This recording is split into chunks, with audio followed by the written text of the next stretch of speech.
강물같이 흐르는 기쁨. 우리 함께 박수치면서 함께 찬양하겠습니다.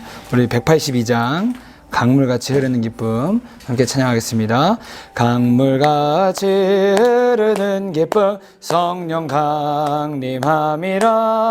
정결한 마음 영원하도록 주의 거처 되겠네. 주님 주시는 참된 평화가 내 맘속에 넘치네. 주의 말씀에 거센 풍랑도 잠잠하게 되도다.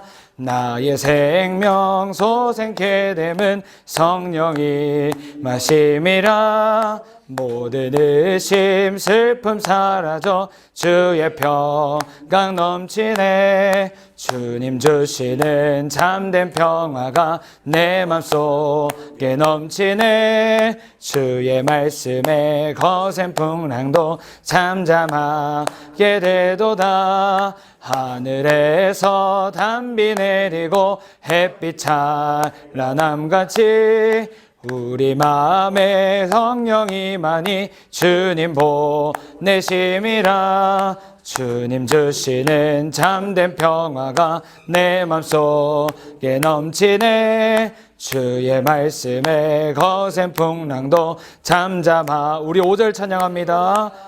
놀라우신 주의 은혜로 그의 얼굴 뵙겠네. 영화로운 안식처에서 영원토록 쉬겠네. 아멘. 주님 주시는 참된 평화가 내 맘속에 넘치네. 주의 말씀에 거센 풍랑도 잠잠하게 되도다. 아멘. 우리 잠깐 기도하겠습니다. 사랑과 은혜가 풍성하신 하나님, 오늘 하루도 주님 안에서 우리를 품어주셨다가 하나님 늦은 저녁 구역 인도자 모임으로 함께 모일 수 있게 해주심에 감사합니다. 우리 구역원들을 어떻게 하면 더욱더 하나님 안에서 세워갈 수 있을지, 또 그 생명을 나눌 수 있을지 우리 구역장님들도 구역 인도자님들 매일 고민하고 매주 걱정하고 있습니다. 그 가운데서 하나님의 평강이 넘칠 수 있게 도와주시고 지치지 않는 영육간의 건강을 허락하여 주시며 날마다 성령 충만하여서 우리 구역 가족들에게 하나님의 은혜를 전파하고 살아계신 하나님의 증거로서 살아갈 수 있도록 주님 허락하여 주시옵소서. 사랑하신 예수님의 이름으로 기도드렸습니다. 아멘. 자, 네. 제가 구역 인도자 모임을 맨날 영상으로 보다가 이 자리에 서니까 굉장히 낯설고 좀 떨리는 것 같아요. 제가 부족하지만 또 이 말씀을 함께 나누고 또 함께 기도하고 또 마치도록 하겠습니다.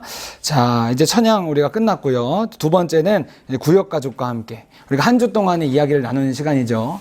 저는 개인적으로 이 시간이 굉장히 중요하다고 생각합니다. 왜냐하면 한 주 동안 또 뭐 며칠 동안 계속해서 세상에서 치이고 고민하고 걱정하고 힘들어하던 영혼이 이제 구역 모임에 와서 이제 이야기를 나누기 위해서 경직돼 있거든요. 근데 이 마음의 문을 여는 시간이 바로 이 구역 가족과 함께 시간이에요.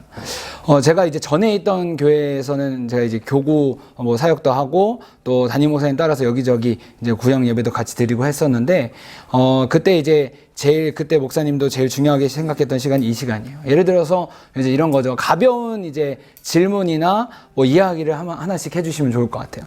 다만 이제 요즘 최근에 뉴스를 보니까 막 이슈되는 것들, 정치적인 것들, 이런 것들은 좀 약간 피하셔야 돼요. 왜냐하면 생각이 다 다르기 때문이에요. 뭐 젊은 사람 다르고 또 같은 나이대도 뭐 성별에 따라서 다르고 다 다르기 때문이에요. 그래서 예를 들어서 뭐 이런 거죠. 오늘 권사님 오늘 하늘을 보니까 하늘색이 어떤 색이셨어요? 하늘 못 봤는데. 하늘 못 봐. 이렇게 답하실 수도 있어요. 이럴 때 왜 하늘을 못 봤어요? 이렇게 말하시면 마음의 문이 닫혀요.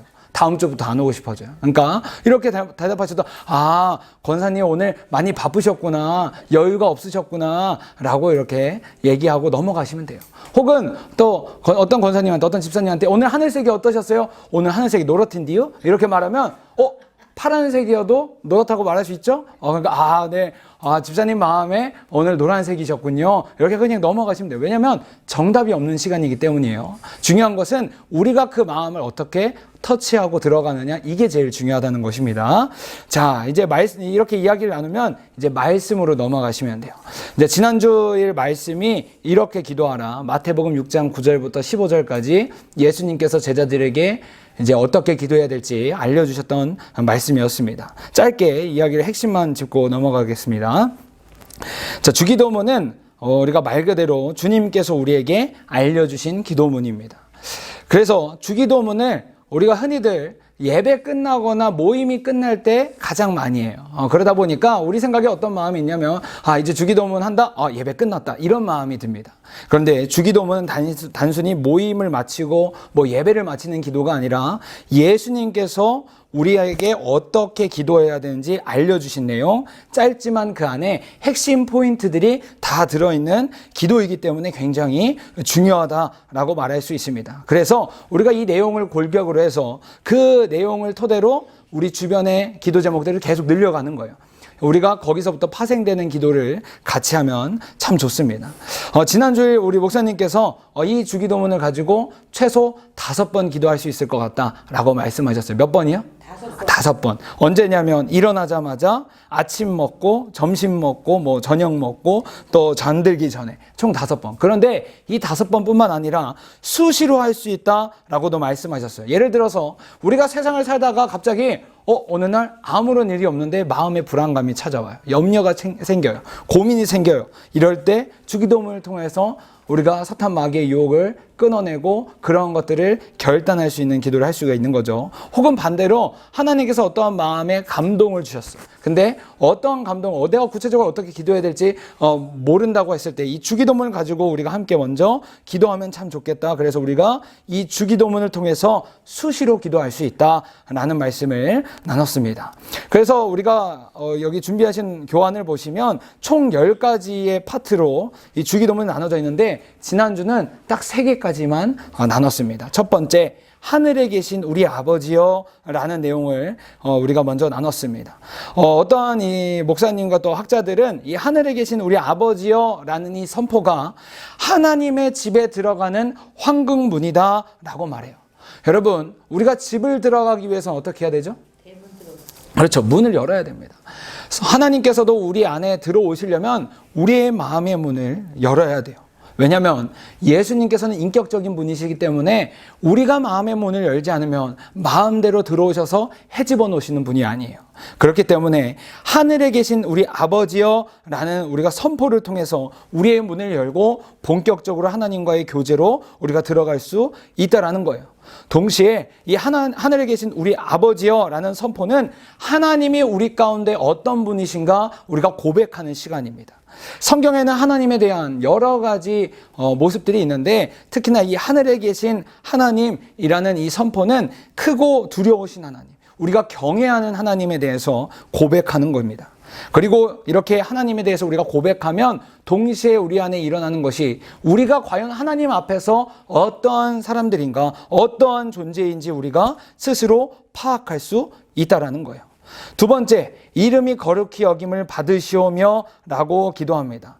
우리 성경에는 이름이 거룩히 이렇게 이어지고 있지만 원어 성경이나 쉬운 성경에 가면 이름이 앞에 아버지의 이름을 거룩하게 하시며 이렇게 말하고 있습니다. 우리가 단순히 이름을 말한다고 했을 때 이 이름 안에는 굉장히 중요한 내용이 있어요. 그 중에서도 가장 핵심이 무엇이냐? 이름은 그 사람의 정체성을 담고 있다라는 거예요. 예를 들어서 우리가 잘 아는 성경의 이름은 아브람이 있습니다. 아브람이 하나님을 만나고 나니까 이름이 뭘로 바뀌죠? 아브라함으로 바뀝니다. 그냥 단순히 아버지의 뜻을 가진 아브람에서 아브라함이라는 이름으로 열국의 아버지라는 뜻을 가진 이름으로 바뀌게 됩니다. 또 하나님께서는 십계명을 통해서 우리에게 뭐라고 말씀하시냐면 하나님의 이름을 망령되이 하지 말라라고 말씀하고 계세요. 왜냐하면 하나님의 이름을 우리가 함부로 하고 또 우리 죄악 가운데 하나님의 이름을 가볍게 여기고 하는 것이 하나님의 이름, 하나님의 속성을 우리가 잘못 생각하고 우리가 그것을 죄를 짓기 쉽기 때문입니다. 다시 말해서 우리가 하나님 아버지의 이름을 거룩하게 하신다라는 것은 무엇이냐면 우리가 하나님의 중심으로 살겠습니다 라고 말하는 거예요.